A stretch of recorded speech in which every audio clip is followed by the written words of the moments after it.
ঐতিহাসিক নির্দেশ সুপ্রিম কোর্টের।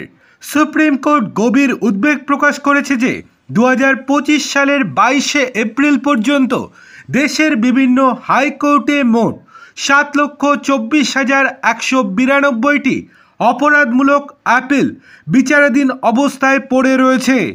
এই আপিলগুলির মধ্যে রয়েছে দণ্ডাদেশ এবং খালাসের বিরুদ্ধে করা আবেদন।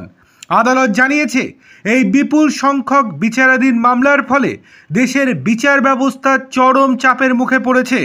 সুপ্রিম কোর্টের বিচারপতি অভয় এস ওকা এবং বিচারপতি উজ্জ্বল ভুইয়ার একটি বেঞ্চ স্বতঃপ্রণোদিত মামলায় এই তথ্য প্রকাশ করেন এবং তারপরেই বড় নির্দেশ দেন। মামলাটি দীর্ঘদিন ধরে ঝুলে থাকা অপরাধমূলক আপিলের ক্ষেত্রে দোষী সাব্যস্ত ব্যক্তিদের জামিন দেওয়ার নীতিগত দিক নিয়ে আদালতের স্বতঃপ্রণোদিত হস্তক্ষেপের অংশ ছিল। এবার চলে আসা যাক কোন হাইকোর্টে কত মামলা।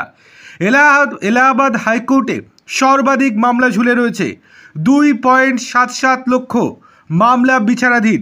মধ্যপ্রদেশ হাইকোর্টে 1.15 লক্ষ মামলা। পাঞ্জাব এবং হরিয়ানা হাইকোর্টে 79,326টি মামলা। কলকাতা হাইকোর্টে 66,253টি মামলা। রাজস্থান হাইকোর্টে 56,455টি মামলা। বোম্বে হাইকোর্টে 28,257টি মামলা। পাটনা হাইকোর্টে 44,664টি মামলা। ছত্তিশগড় হাইকোর্টে 18,000-এর বেশি মামলা। সুপ্রিম কোর্ট এরপর কী নির্দেশ দিয়েছে? সুপ্রিম কোর্ট বিভিন্ন গুরুত্বপূর্ণ প্রস্তাবের প্রশংসা করে এবং হাইকোর্টগুলিকে তা বাস্তবায়নের নির্দেশ দেয়। প্রথমত, মামলার কেস রেকর্ড ডিজিটালাইজেশন করা। ট্রায়াল কোর্টের নথিপত্র স্বয়ংক্রিয়ভাবে তলব করার জন্য নিয়ম সংশোধন করতে হবে।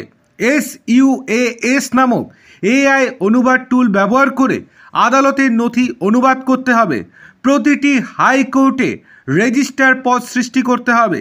একাধিক বেঞ্চ বিশিষ্ট হাইকোর্টে ভিডিও কনফারেন্সিংয়ের মাধ্যমে কম মামলাযুক্ত বেঞ্চগুলিকে অতিরিক্ত মামলাযুক্ত বেঞ্চকে সাহায্য করতে বলা হয়েছে।